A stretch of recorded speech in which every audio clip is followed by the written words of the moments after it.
નમસ્તે વિદ્યાર્થી મિત્રો, ધોરણ 8 સામાજિક વિજ્ઞાન આપણે પ્રકરણ 9 એટલે કે 1857નો સ્વાતંત્ર્ય સંગ્રામ એના વિશે આપણે અભ્યાસ કરી રહ્યા છીએ.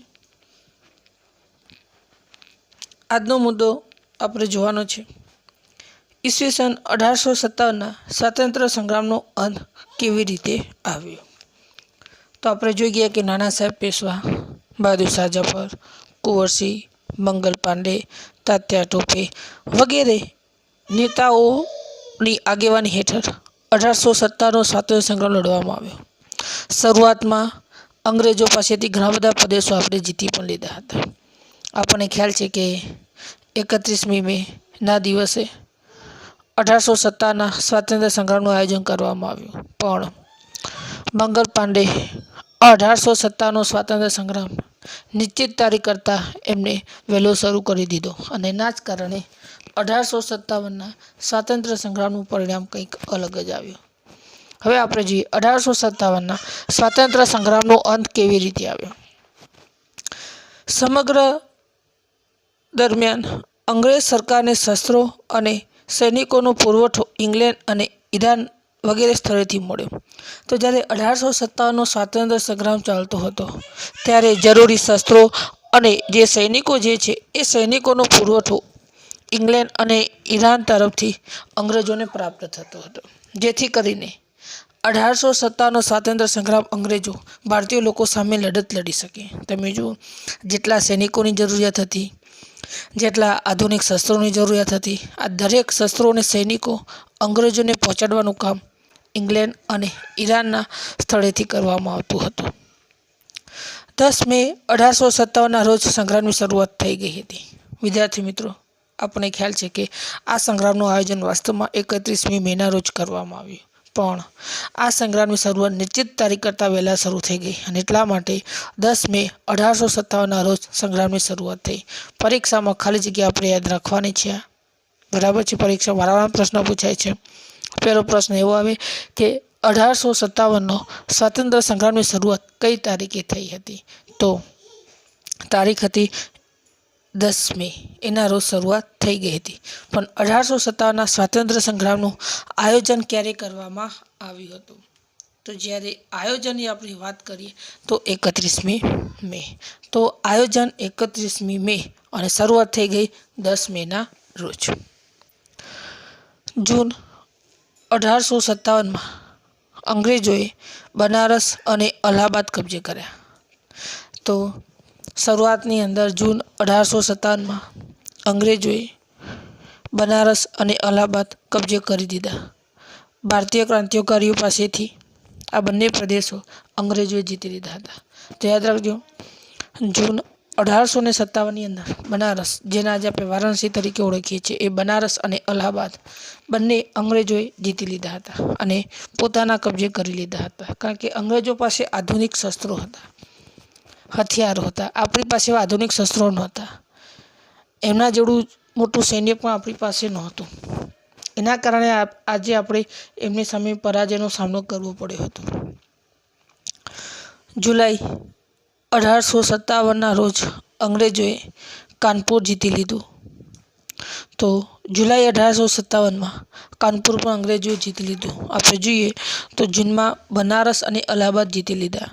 ત્યાર પછી એક્ઝેક્ટ 1 મહિના બાદ એટલે કે જુલાઈ 1857માં અંગ્રેજોએ કાનપુર પણ જીતી લીધું. તો આમ ધીરે ધીરે અંગ્રેજો ભારતીય લોકો પાસેથી જુદા જુદા પ્રદેશો જીતતા જ ગયા આપણને જોવા મળી રહ્યા છે. સપ્ટેમ્બર 1857માં અંગ્રેજોએ દિલ્હી પણ કબજે કરી દીધું. તમે જુઓ, સપ્ટેમ્બર મહિનામાં તો અંગ્રેજોએ દિલ્હી પણ કબજે કરી દીધો હતો. દિલ્હી એ પ્રાચીન સમયથી વિકસિત પ્રદેશો કહેવામાં આવે છે. રાજાઓ, નવાબો સમય રાજધાનીનો પ્રદેશ દિલ્હી હતો અને એટલા માટે આજે ભારત દેશની રાજધાની પણ આજે દિલ્હી જ છે. તો સપ્ટેમ્બર 1857માં અંગ્રેજોએ દિલ્હી પણ કબજે કર્યું, એટલે કે દિલ્હી પણ જીતી લીધું આપણને જોવા મળી રહ્યું છે. અંગ્રેજ સેનાપતિ હડસને મોગલ બાદશાહ બહાદુર શાહ અને તેની બેગમ જીનત મહલને કેદ કરી રંગૂનની જેલમાં મોકલી દીધા અને શાહજહાદાઓનો વધ કર્યો. આપણને ખ્યાલ છે કે બહાદુર શાહ જફર એમને હિન્દના સમ્રાટ તરીકે જાહેર કર્યા હતા. પણ જે અંગ્રેજ સેનાપતિ હતો હડસન, ધ્યાન આપજો, અંગ્રેજ સેનાપતિ કયો હતો? હડસન. અને આ હડસને બહાદુર શાહ જફર અને તેમની બેગમ એટલે કે એમની પત્ની જીનત મહલ, આ બંનેને પકડીને રંગૂન પહોંચાડી. રંગૂન એટલે કે મ્યાનમાર એટલે કે બર્મા, ત્યાંની જેલમાં પહોંચાડી દીધા હતા. અને એમના જે શાહજહાદાઓ એટલે કે એમના જે પુત્રો હતા એમનો વધ આ અંગ્રેજો કરી દીધો. તમે જો કેટલી ક્રૂરતા કહેવાય.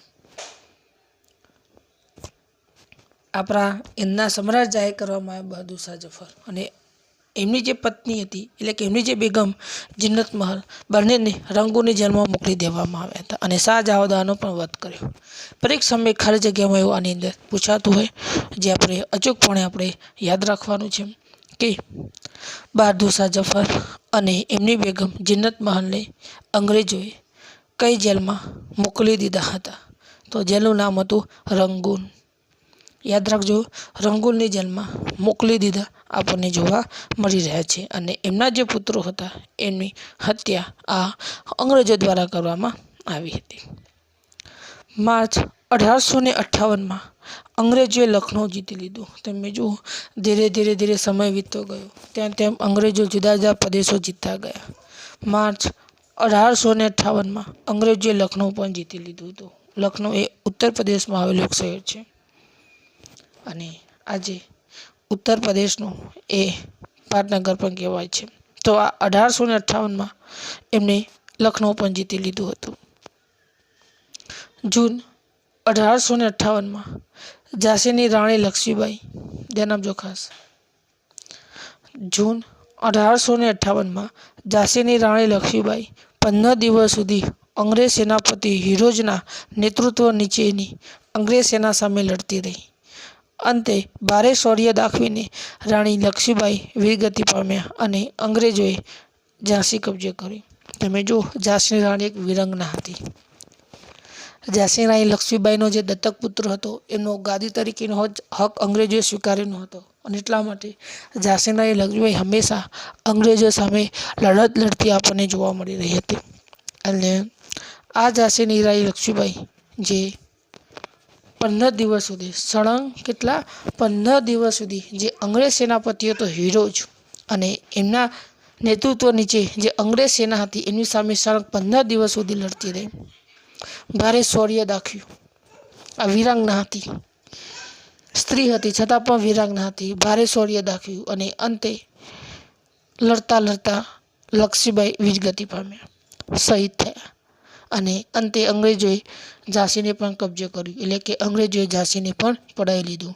પણ તમે જુઓ, ઝાંસીની રાણી લક્ષ્મીબાઈ પોતે સ્ત્રી હતા, વીરાંગના હતા.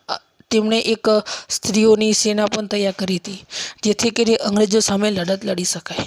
અને એટલા માટે ઝાંસી રાણી લક્ષ્મીબાઈ 15 દિવસ સુધી જે અંગ્રેજ સેનાપતિ હતો હિરોજ, યાદ રાખજો ખાસ, હિરોજ, એમના નેતૃત્વ નીચે જે સેના હતી એની સામે લડત લડ્યા અને અંતે લક્ષ્મીબાઈ વીરગતિ પામ્યા હતા.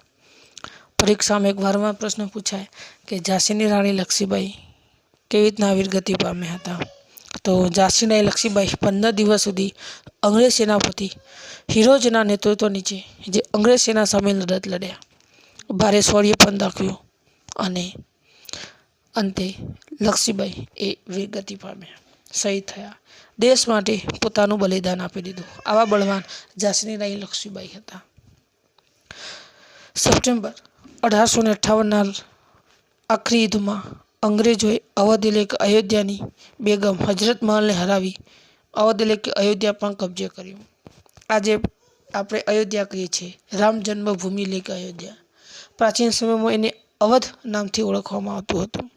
તો સપ્ટેમ્બર 1858ની અંદર જે અંતિમ યુદ્ધ લડાયું, જેમાં અવધની જે બેગમ એટલે કે અવધની જે રાણી હતી હજરત મહલ, એને અંગ્રેજોએ પરાજિત આપી અને અંતે અવધ એટલે કે અયોધ્યા પણ અંગ્રેજોએ પોતાના કબજેમાં લઈ લીધું. તો આમ આપણે જોઈએ કે અંગ્રેજોએ કેટલા બધા પ્રદેશો જીતી લીધા હતા.